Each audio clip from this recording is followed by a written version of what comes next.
Good morning, and good morning. Yeah, I'm 2 minutes late. StreamYard just decides sometimes to kick me out, but I think it's just the internet. The internet just goes down and it comes back with some strangeness. And of course, that means nothing recognizes you, so you got to start over. But good morning. How was your weekend? What's the plans for the week? What's the plans? My weekend went by fast, and yesterday my daughter and I decided we were gonna start the holiday process with a movie together. So we went to see Wicked. Oh, it's good. It's a long movie. It's almost 3 hours. It might be 3 hours, but it's very good. Great singing, great acting, great makeup. We saw the 3D version, so we had the little glasses, and we were quite pleased. I tried to take the glasses off and laugh because it was distorted. So it doesn't work if you go. Now they do have a regular screening too. You can just go to the regular screening, but that was where we could find it. And actually, all the seats where I usually like to sit, they were all taken. So we said, well, let's make sure that we put in our bid to be a part of this process of seeing something that's good. And we enjoyed it. And that was just part one. So there is a part two coming, and I see where they are already preparing for the second version of Wicked, and it was quite worth the money. But anyway, today we're going to talk about being thankful, and I really got up this morning. Yesterday was my mother's birthday, and I didn't make much of a big deal out of it. I kind of kept it all day, and then last night before I went to bed, I did post that the fact that she and my dad created me. So with their good forethought, they ended up with the 10th child that they had, and I came out pretty good.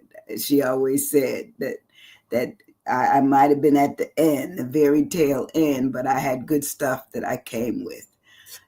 So she was always proud of me, and I was just always feeling I was in great presence of my mother and my auntie. My aunt Pat was a cusser. My mother were they're both cussers, but other than that, they were just good women, solid. They would get their men told, but they had their men's back. Okay, um, they were just strong individuals that really showed you that they cared, they loved, and Thanksgiving was a big celebration for our family. Sometimes Aunt Pat would come, she and her husband out of Michigan, and they would come and stay with us, and it was always good. It was always a good time to share ideas and listen to the old stories. And, of course, as kids, we were like, sponges. We were taking in all the information, and we'd sit looking up at them and listen to the stories that they would tell. But to me, that's how Thanksgiving should be, is, you make it what your family wants it to be, whatever that is. And sometimes we're so busy preparing the food and making the arrangements and everything that we don't take in the fact that this is beautiful. This is great that we have these individuals here with us. And I think about it now, and we were a family of 10 children, and we're down to, I have a brother in California and myself. That's it. So 8 are gone, and our parents are gone. And so you just think about those times, and you can find thankfulness, you can find gratefulness, and even peace in the fact that you had them, even that you had them. They're gone, but at least you have those memories. And I know a lot of my friends always ask me, girl, you're going to take you some pictures. I'm going to leave a legacy of where I've been, plain and simple. Hopefully my daughter, my nieces and nephews and their children will look back and say, Auntie did a lot. Yes, I'm going to show my gratitude and my thankfulness while I'm here. But once I'm gone, they can look back and say, wow, she tried to capture everything she could. I can. There's no way I can remember everything. But if I take a few pictures, that will certainly jog my memory to some things. And that's what I want to do. So I have my cup of coffee. I have my poem that I'm going to speak on in a second. So I'm looking at that and just interested in really making this a good day. The start of a week of gratefulness, a week of thankfulness, which is our word for today. And I found this poem, and it's written by Anonymous. I don't know who Anonymous is, but somebody took the time to write this poem, and I thought it was really a nice poem to read. And it says, "Se," as in S-E, thankful. And it's THENKFUL. Se, thankful. So that's what we're going to do. So I say it the way I'd say it. It's just say thankful. I'm going to be thankful. So it says, be thankful that you don't already have everything you desire. If you did, what would you be to look forward to? Be thankful when you don't know everything. For it gives you the opportunity to learn. Be thankful for the difficult times. During those times, you grow. Be thankful for the limitations because they give you opportunities for improvement. Be thankful for each new challenge because it will build your strength and your character. Be thankful for your mistakes. They will teach you valuable lessons. Be thankful when you're tired and weary because it means you've made a difference. It is easy to be thankful for the good things. A life of rich fulfillment comes to those who are also thankful for the setbacks. Gratitude can turn a negative into a positive. Find a way to be thankful for your troubles, and they can become your blessings. I love that so much. I may try to read it at the end. I'm going to try to remember to do that. But when we are thankful, we should be pleased and relieved. Pleased and relieved says that's our thankfulness. If you're not worrying about anything, be thankful. If you're not out on the street every night looking for food and a warm place to stay or shielded from the animals, be thankful.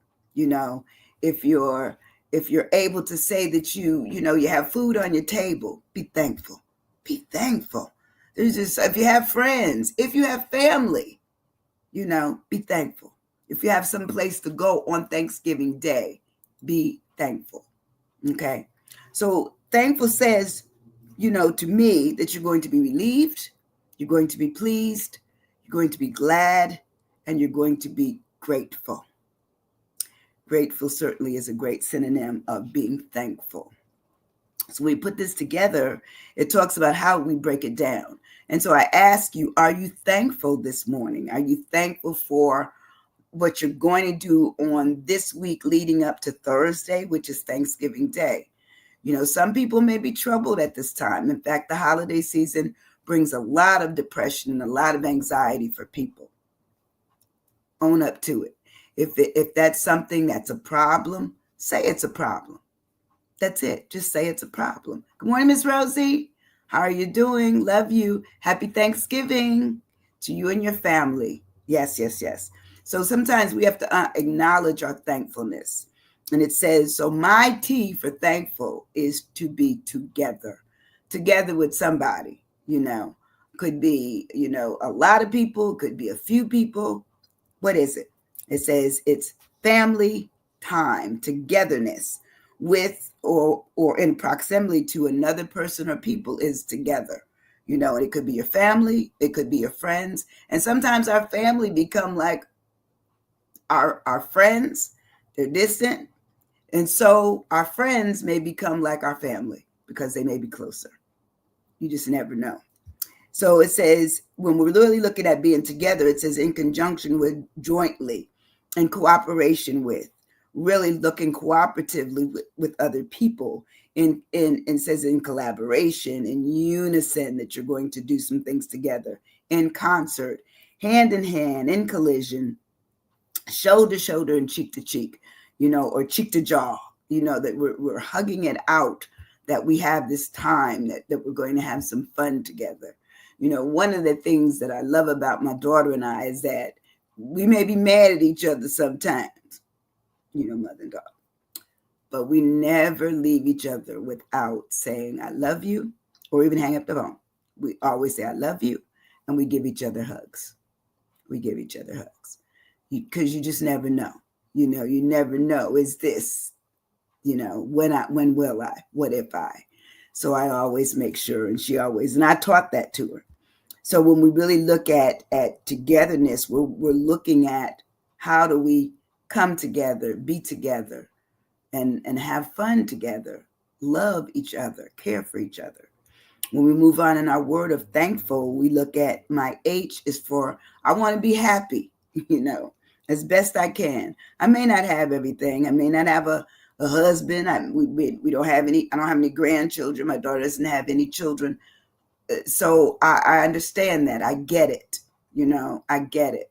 But I can love on other people's children. I can love on other people. People can look at me and say, at least, I didn't make it where it was my burden. And if anything, it's the beauty of it. It's the beauty. So I look at my happiness is I may have to find my happiness because it may be what is different from others. I may not have what they have, but they may not have what I have. But together, we may have some things together. I can share that grandchild. I can have fun. I can do things. And I have a couple of young people that I kind of keep up with them. In fact, one just told me she got 7 A's for her grades last week. So I'm real excited about it for her. Good morning. Hey, David and Rhonda. How y'all doing? Good to see you. Love you guys. Y'all look good in the pictures. All right. Hang on in there. And it says, so happiness for me is my health. Happiness is my home. And happiness of course, is my family. Family and friends, they make me happy. So I'm looking at the state of my happiness, talks about I'm content. I'm satisfied. Are you satisfied? Are you content? Good morning, Kim. All my family coming on this morning. Good morning. Love you. You know what? Every time. Thank you. I found all of those pictures and I know you would enjoy them. So, do something with them. Have fun with them. Maybe you can make a quilt or something because you're so talented. That's my niece in California, Kim. But anyway, it's good to see you in the space this morning. So when we're happy, we have joy, we're grateful, we're carefree, there's delight in us. We really look at the gladness of this opportunity to tell people that you love them. I love all of y'all. Everybody, I love you guys. You know that. Love you dearly. And it says that you also have well-being, and for you, that's your paradise. That's your peace, your comfort level is there in how you feel about family and even friends. We move in our word of thankful. We talk about our abilities.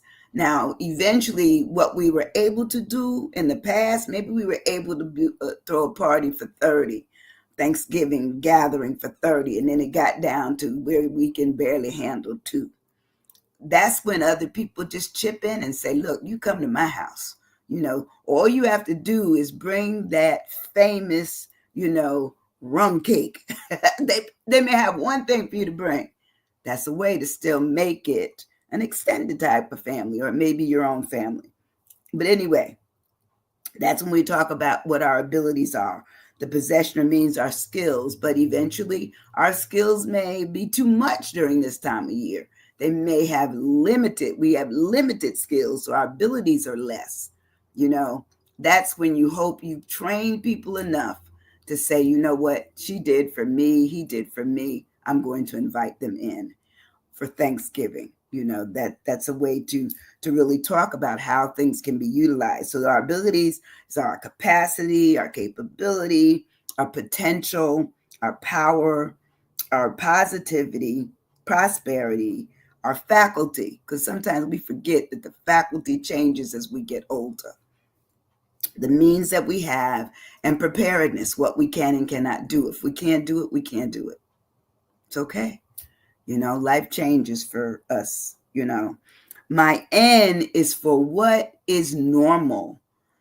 Sometimes I think as we go through holidays, there's been a certain bar set. Like we always knew what time dinner was at mommy's house, Lily, whose birthday was yesterday. We always knew what time things were, where everything was, what she needed, and what she would allow us to do. Because my mother had to prepare. The kitchen was hers. Nobody else had kitchen control. We had kitchen duty after mommy finished cooking. We could clean up, but we were to just sit down. That was part of her enjoyment, was to see us eat. What do you do that's normal for you on Thanksgiving? It says conforming to what is standard, what's become usual, typical, and what's been expected. It says when we're normalized, there's a certain stock in us that we understand what it is. It's common to us because we're familiar with it. It's ordinary. It's not out of the ordinary. It's customary. It's expected. It's routine, and it's a regular way we do things. Let's face it, most of us, when we living our lives, that's how we live. We know that we've established a routine. Like I'm not a person that you can call up and say, hey, let's go to California, let's go to Texas, let's go. I have to plan it, only because I have to be conscious of what I've already committed to. And I don't like the suddenness of things. I am a planner, and that's how I look at my life. So my meal is probably looking at, what do I normally have, who prepares what, when is it prepared, all of those things. So when we move on in our word of thankful, my K is for knowledge, and knowledge is part of the routine. What's on the menu for the day, and how do we divide it up? Who does what, when, where, why? I remember having a party years ago, and people were invited, and everybody said, no, we don't want you to do everything. We don't want you to do everything. We're going to bring this and this and this.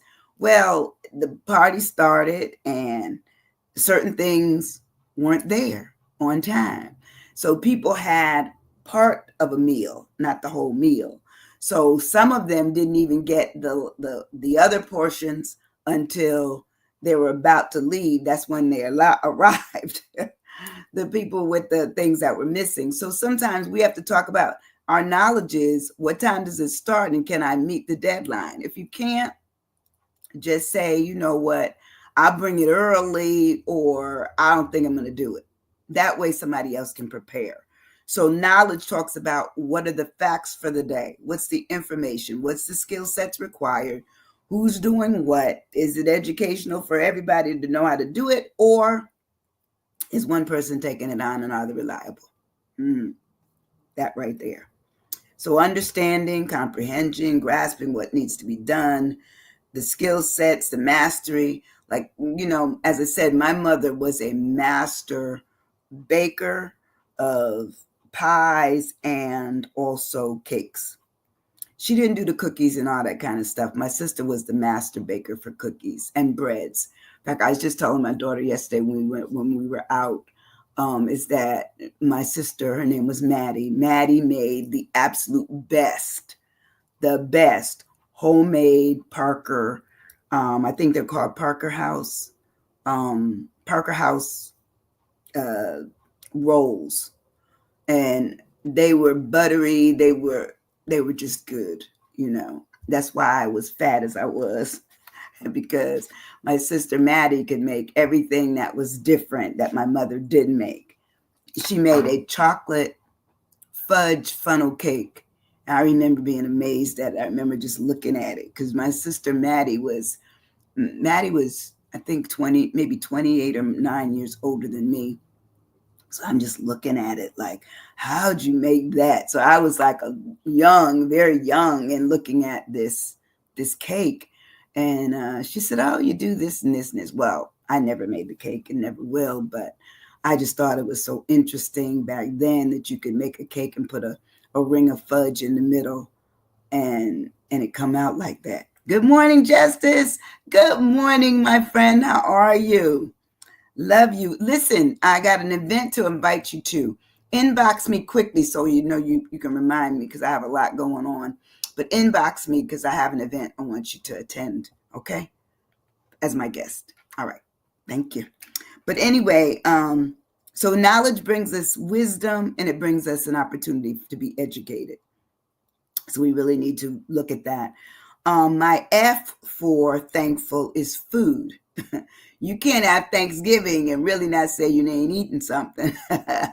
Somebody's serving food someplace, okay? In fact, every place is. There's so many places where you can go to get food. And food obviously is nutritious substance that people or animals eat or drink, as in plants absorbed in order to maintain life and growth. So we have to stay with the food in order to live. So food is full of nutrients and substances and nourishments, and there's a process to get them to the form that we can eat them in. Some foods you can eat raw and cold.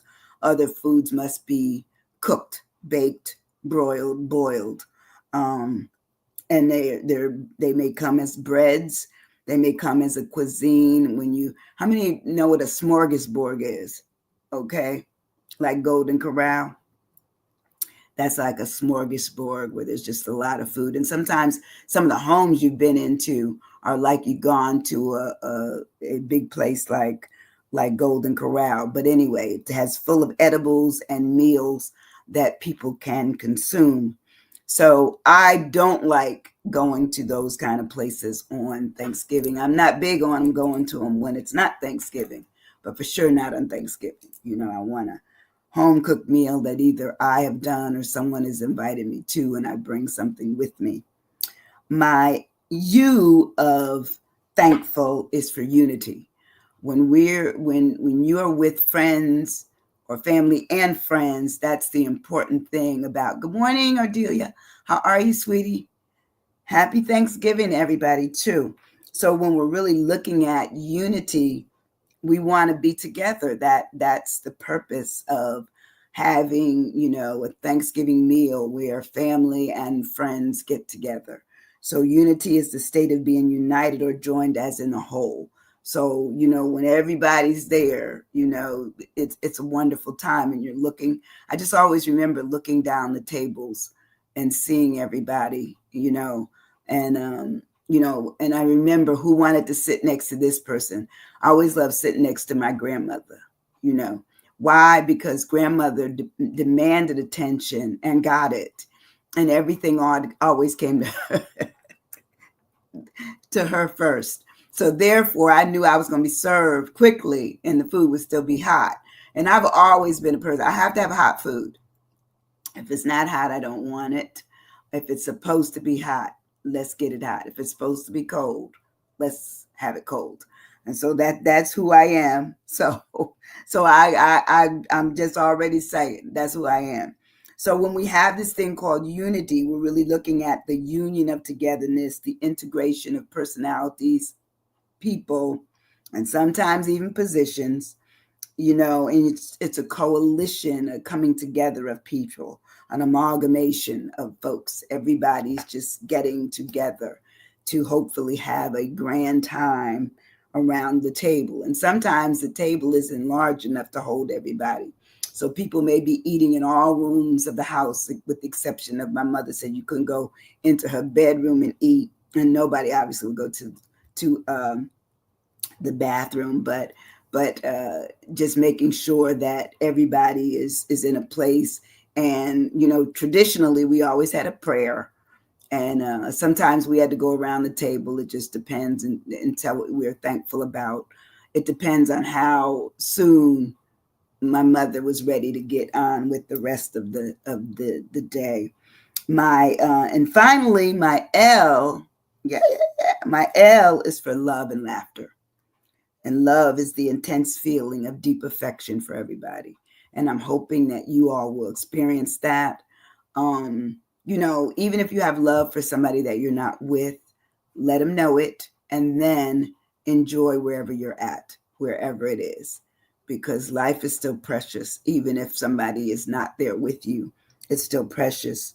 And it says love is of deep affection, of tenderness, of fondness, of warmth, of attachment, of adulation, care, devotion, and even as much as doting.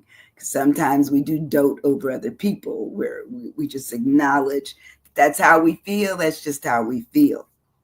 So the laughter portion, and I usually don't do that, but the laughter portion says the act of sounding or laughing. So I want you to do it on Thanksgiving. Find somebody that makes you chuckle, makes you, what do they say, snicker, makes you howl, makes you bust your side, because I always used to listen for the stories that came up every Thanksgiving. And sometimes they would be a little bit more creative than the year before. And I said, well, that's not the way you said it the last time. And they would say, shut up, that's my story. You just listen. So those are the kind of fun things, just to talk about what Thanksgiving can be. Make it special, make it your own, make it where even if you can't recreate the love and the togetherness and the foods that you had as children or young people or wherever you are in life, make it your own. Make a new tradition. I had one friend at one time where she never had a Thanksgiving meal. It always was a seafood meal on Thanksgiving. It was always different, always different. So I'm just going to read this and then I'm going to go. So I read this at the beginning of our session today, and it's called Say Thankful. And it says SETHENKFUL. And it's written anonymously, but it's really good. It says, be thankful that you don't already have everything you desire. If you did, what would there be to look forward to? Be thankful when you don't know something, for it gives you the opportunity to learn. During those times, you grow. Be thankful for your limitations because they give you opportunities for improvement. Be thankful for each new challenge because it will build your strength and character. Be thankful for your mistakes. They will teach you valuable lessons. Be thankful when you're tired and weary because it means you've made a difference. It is easy to be thankful for the good things. A life of rich fulfillment comes to those who are also thankful for their setbacks. Gratitude can turn a negative into a positive. Find a way to be thankful for your troubles, and they can become your blessings. Listen, you all have a thankful Thanksgiving. Enjoy yourselves, no matter what. If you're alone, find somebody to be with. If you're together and you need a minute alone, go on to the room a second, get it out. Maybe you want to shout a minute. Maybe you want to cuss a minute, then go on back and join the crowd. But share your love, share your kindness, share your joy, because there's so many people who don't have it. And if you see somebody that needs a little something, do a little something, okay? I will see you not until Monday, a week from today. I'll see you next Monday, which I believe will be the 2nd of December already. Can you believe it? We're almost out of this year, almost out of the year. But I want you to take care of yourself. Have a wonderful holiday. Hit the share button and let this message be shared to others. That Dr. Winnie is here. There is no cost to just being here with us. And we'll just learn something about who we are and what we can do for others. I love you. Appreciate it. Thank you. Bye-bye.